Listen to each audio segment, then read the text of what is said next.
Fala pessoal, sejam bem-vindos, começando mais um vídeo com muitas informações importantes. Mas antes, eu peço para que você se inscreva no canal, deixe o seu like e compartilhe o vídeo com o máximo de pessoas. Giro na tela e notícias a seguir.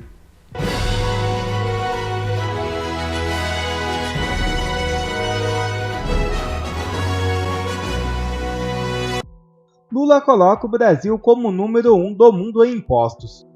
Parabéns. Dessa vez eu tenho que dar os parabéns para você aí que fez o L. Você faz parte hoje do grupo mais imbecilizado do mundo que foi refém do maior estelionato eleitoral da história. Durante a campanha, Lula disse inúmeras vezes que não aumentaria impostos, porque os impostos são prejudiciais aos mais pobres, não foi mesmo? Tudo que ele fez até agora foi aumentar imposto, mas aí vem a reforma tributária. E muitos acreditaram que a reforma tributária facilitaria a vida do povo, simplificaria. Só que o que ele estava colocando de forma escondida na reforma tributária, e essa aqui vai tornar o Brasil o número 1 no mundo, cara. O PT conseguiu colocar o Brasil no número 1 no que diz respeito a imposto. Dá uma olhada nisso aqui. Haddad admite que o Brasil pode ter o maior imposto do mundo. Pode não, terá. Sabe qual é o maior imposto do mundo hoje? 27%. Esse é o maior imposto que tem no mundo hoje. O que o Lula, Haddad e essa turma que rouba sem parar decidiu fazer? Colocar o imposto do Brasil em 27,5%. É lógico, o Brasil não pode ficar para trás. Esse é um governo extremamente competitivo. E eles vão conseguir, já conseguiram colocar o Brasil como o país que tem o maior, através da reforma tributária, que eles estão comprando o parlamento para votar, como o país que tem o maior imposto do mundo. Quero que você entenda o que eu vou te falar agora, tá? O governo, através de emendas, cargos de segundo escalão, ministérios, comprou os partidos, comprou os parlamentares para aprovar uma reforma tributária que vai colocar o nosso país no topo do ranking de país com o maior imposto do mundo. Você está assistindo aí, imposto sobre compras online de empresas asiáticas, ICMS voltou, agora ele quer voltar com o DPVAT também, que tinha sido retirado, voltou todos os impostos que você queira imaginar, 400 medicamentos que eram isentos de impostos vão voltar a ter impostos agora, está taxando o PIX de CNPJ para CNPJ, imposto em cima de imposto, está taxando tudo, até o Ceará quer fazer imposto em cima da água da transposição Rio-São Francisco, mas eles conseguiram uma façanha no primeiro ano de governo impressionante. Vão aprovar, ou vão tentar aprovar, a gente vai tentar impedir, só que é difícil competir com pessoas que não têm valor, gente. E boa parte se vendeu para esse governo. Essa é difícil, mas a gente tem que conviver com isso. O maior imposto do mundo, né? Nós teremos 27,5% maior imposto do mundo. Mas tem uma outra coisa que o Brasil está subindo também, em breve voltará a ser primeiro lugar, que é isso aqui, ó. Brasil é o terceiro mais endividado do mundo, ao lado da Ucrânia. A Ucrânia que está passando por uma guerra, tá? Uma guerra que está devastando o país. Nós estamos do lado da Ucrânia no que diz respeito a endividamento. É isso mesmo, o Brasil é hoje um dos países mais endividados do mundo. Dá uma olhada, o Brasil é o terceiro, né? Relatório do fundo prevê que dívida do setor público brasileiro chegará a 96,2% do produto interno bruto, né? Em 2028. O país está atrás apenas da Argentina em crise financeira e do Egito. E nós estamos junto com a Ucrânia. Nós só estamos atrás, gente, da Argentina, que tem uma inflação de 130% e 40% do povo na pobreza. Então, vamos lá, para vocês entenderem. O país mais endividado vai passar, um dos países mais endividados também será agora o país com maior taxa de juros do mundo. Em contrapartida, estamos diminuindo a arrecadação. Essa é a parte que preocupa, tá? Eles ainda acreditam que aumentando juros e impostos, nós vamos aumentar a arrecadação, só que é o oposto. Quanto mais você aumenta os impostos, menos o dinheiro flui na economia e menos ele pode ser arrecadado, diminui a arrecadação. A passos largos em direção a uma crise econômica. Isso não é algo que eu estou falando porque eu desejo que aconteça para esse governo cair, não. Esse governo vai cair e vai cair pelos seus próprios atos. Não é nada do que nós vamos fazer. Pelos seus próprios atos, eles vão levar um país a um grau de destruição econômica que o próprio sistema vai fazer questão de cuspir essa quadrilha fora. Vereador diz que PT no governo é pior do que um país em guerra. É isso mesmo. Gessé, o que se dá a ponto do Brasil estar entre os países, o terceiro país mais endividado do FMI, ao lado da Ucrânia, que está em guerra? É isso aí, tá? Porque na prática a gente percebe que a esquerda governando consegue ser pior do que uma guerra. Se nós tivéssemos uma guerra no Brasil, talvez a economia não estivesse tão ruim quanto um governo que não se preocupa com as contas públicas. E acaba tendo influência da confiança dos investidores no Brasil, e a gente vê recentemente que algumas aprovações são muito mais populistas, e falavam que o Bolsonaro era populista, do que de fato efetivas. A gente vê, eu falo isso porque eu sou parlamentar, muitas vezes o parlamentar, e não estou falando que é meu caso, só estou fazendo uma constatação, muitas vezes nós vemos alguns colegas parlamentares fazendo projetos que a gente sabe, ao analisar o que está acontecendo ali, que é cabeça. Mas o vereador ou deputado quer fazer lá uma postagem no Instagram falando que ele fez uma solução mirabolante para resolver um problema da sociedade. Ele fala, escreve num papelzinho algumas palavras bonitas, fazendo dar a entender que aquela solução mágica de 2 ou 3 artigos de problema social que antes nunca tinha sido resolvido. Então, por exemplo, o que nós temos recentemente o governo federal aprovando com o apoio da Câmara dos Deputados? Isso é uma preocupação. Taxação de grandes fortunas, taxação de offshore, taxação de aposta esportiva, taxação agora com a própria questão do arcabouço fiscal. Tudo isso vai aumentando a carga tributária no Brasil e chega uma hora que o carro de boi, ao invés de continuar aumentando a arrecadação, aumentando a sua velocidade, mesmo com mais carga, começa a diminuir a velocidade a ponto da eficiência dessa arrecadação fazer com que tu arrecade menos do que tu arrecadava antes, com uma carga tributária menor. E o que eu estava falando com relação à questão da demonstração de virtude, ao invés de fato fazer aquilo que gera resultados positivos. Os parlamentares, especialmente da esquerda, querem como se fosse punir os investidores, porque eles acreditam que os investidores são aqueles que roubam a sociedade. Mas o que as pessoas não se dão conta, esses parlamentares de esquerda não se dão conta, é que, infelizmente, e é uma verdade irrefutável, como se fosse... Não é legal falar o que eu vou falar, mas é uma verdade. Rico não paga imposto, porque o rico de verdade não é aquele que vai dormir com político, governo federal, que financiava grandes obras dos caminhões nacionais, mas o rico que é rico porque empreende no mercado, ele somente é rico porque ele investiu o dinheiro dele em um produto muito bem quisto, que milhares de pessoas, milhões de pessoas pagam o seu dinheiro para ter acesso àquele bem e àquele serviço.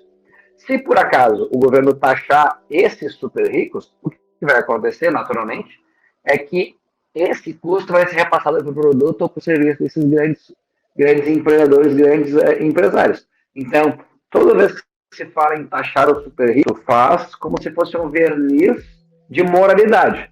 Mas na prática o que se faz é onerar cada vez mais as pessoas mais humildes, mais pobres, que compram aquele serviço. Eu vou dar alguns exemplos aqui. Por exemplo, o celular. Todos nós hoje temos um celular. Ninguém se dá conta que o celular é fruto do capitalismo. E taxando as grandes mega empresas que fabricam e importam celulares, unindo a Samsung, a Apple, a Google ou qualquer empresa nesse sentido, tu vai estar punindo o consumidor desse produto. Nós podemos observar isso recentemente nas taxações observadas com a Shopee. Porque quem paga o imposto é a empresa. É óbvio que isso é mentira. Quem paga o imposto sempre, em qualquer obrigação trazida em uma relação voluntária, sempre vai ser paga pela parte mais fraca, consumidor. Então, essas taxações, esses impostos trazidos a título de justiça tributária acabam, de maneira injusta, onerando sempre as pessoas mais pobres. Delação é fraca e denúncia contra Bolsonaro não é iminente. Carlos Frederico Santos pediu uma série de diligências para tentar corroborar as declarações de ex-ajudante de ordens Mauro Cid. Responsável pelos inquéritos que apuram a participação de autoridades e executores dos atos de vandalismo do dia 8 de janeiro, o subprocurador-geral da República, Carlos Frederico Santos, recebeu nos últimos dias os anexos e depoimentos prestados por Mauro Cid, o ex-ajudante de ordens de Jair Bolsonaro, que fechou um acordo de delação. Embora o então braço direito do ex-presidente tenha apresentado informações que, em tese, podem colocar o capitão no centro de uma trama golpista e revelar, entre outras coisas, o funcionamento das milícias digitais e do chamado Gabinete do Ódio, Santos adota cautela diante de revelações de Cid e diz que a preço de hoje a colaboração premiada é fraca. Ele acaba de pedir uma série de diligências para tentar confirmar a veracidade das declarações do delator, que escanteou o Ministério Público e celebrou o acordo unilateralmente com a Polícia Federal. Sem provas cabais para desde já implicar Bolsonaro a um enredo criminal, o procurador afirma que por hora uma eventual denúncia contra o capitão não é iminente. Jornalistas do Oeste revelam o verdadeiro motivo para tamanha perseguição contra Bolsonaro. Fato é isso que está acontecendo, né? Uma tentativa não apenas de Alexandre de Moraes, do ministro Alexandre de Moraes, mas de todo o Tribunal Superior Eleitoral lá em Brasília, de tirar de todas as formas a possibilidade do ex-presidente Jair Bolsonaro voltar a se candidatar, a disputar eleições por medo que ele possa ganhar novamente essas eleições. E o que a gente viu lá em Santos e o que a gente está vendo nas últimas semanas, últimos meses, lembramos que as eleições foram há mais de um ano e mesmo assim, todos os lugares onde Jair Bolsonaro vai, o que ele visita, os eventos onde ele participa, são sempre um grande evento de povo, né? Muita gente que aclama Bolsonaro, que quer vê-lo, que quer ficar junto com ele, que quer dar a mão para o ex-presidente, que quer participar, estar perto daquilo que considera um líder político ainda legítimo, porque se ele não tivesse legitimidade popular, não teria tanto apoio, tanto suporte, mesmo após 2 condenações do Tribunal Superior Eleitoral, muitas acusações que até agora não se revelaram fundadas, de uma série de questões que poderiam se tornar acusações penais, etc. Falaram de joias, da rachadinha, de tudo. Até agora não vimos nada no concreto, delações que acabaram ficando no vácuo. Mas até o momento só temos a participação de Bolsonaro numa série de eventos Brasil afora e sempre cercado de centenas até milhares de pessoas. É isso que gera medo. Isso que gera medo lá em Brasília de uma possível volta de Bolsonaro pela vontade do povo, pela vontade das urnas, e é isso que eles estão tentando evitar. Uma possível candidatura do ex-presidente e uma sua eleição democrática, uma volta em Brasília aclamado pela população após 4 anos de governo que começam já a ter seus primeiros problemas, porque veremos agora os dados macroeconômicos do terceiro trimestre do ano serão negativos, teremos problemas também para fechar as contas públicas, também isso vai ter consequências para o Brasil.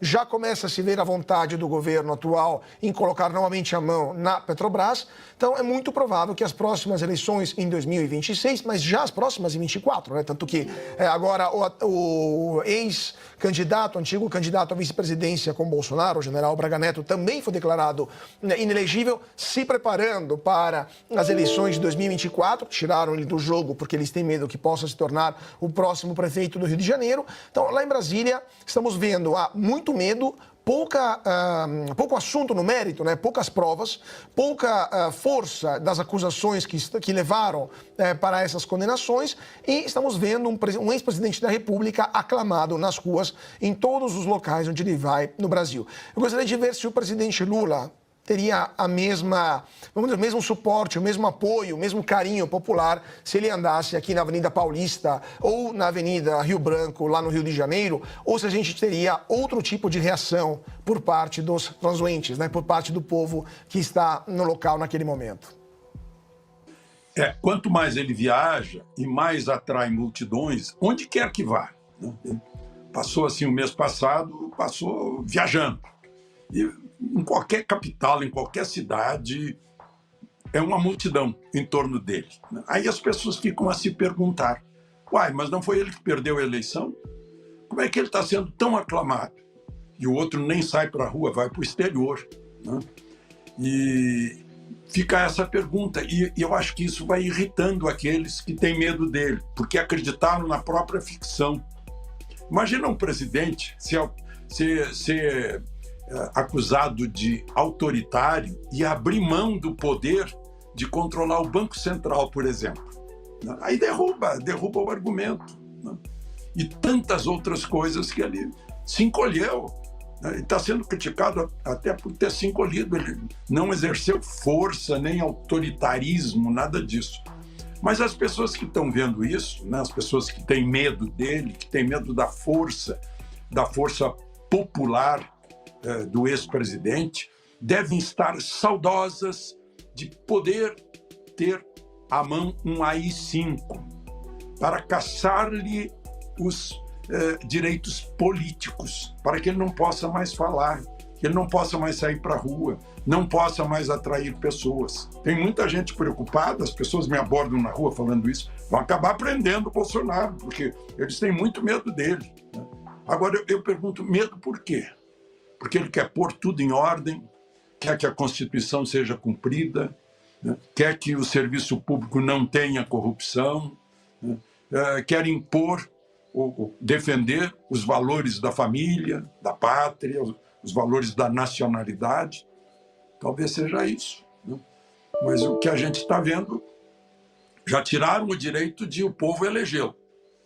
Foi um direito que não tiraram só dele, tiraram de, no mínimo, aí quase 60 milhões de eleitores.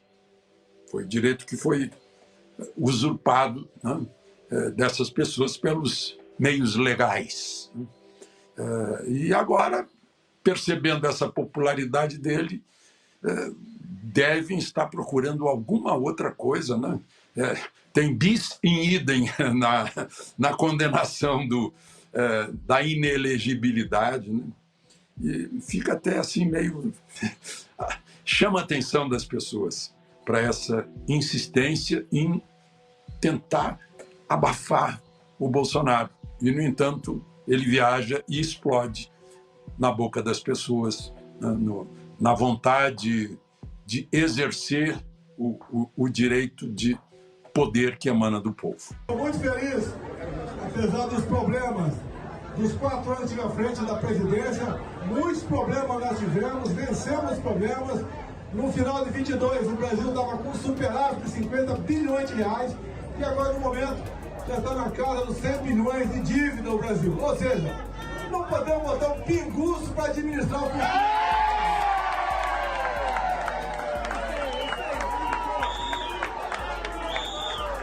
Olha, coitada não faz jogador de futebol, assim como cachaça não faz presidente da República. Bom, quer receber mais conteúdos como esse? Então inscreva-se agora mesmo no canal, deixe o seu like e compartilhe o vídeo com o máximo de pessoas. Assim você vai estar me ajudando demais. Fico por aqui, um forte abraço e que Deus abençoe a todos. Brasil acima de tudo e Deus acima de todos.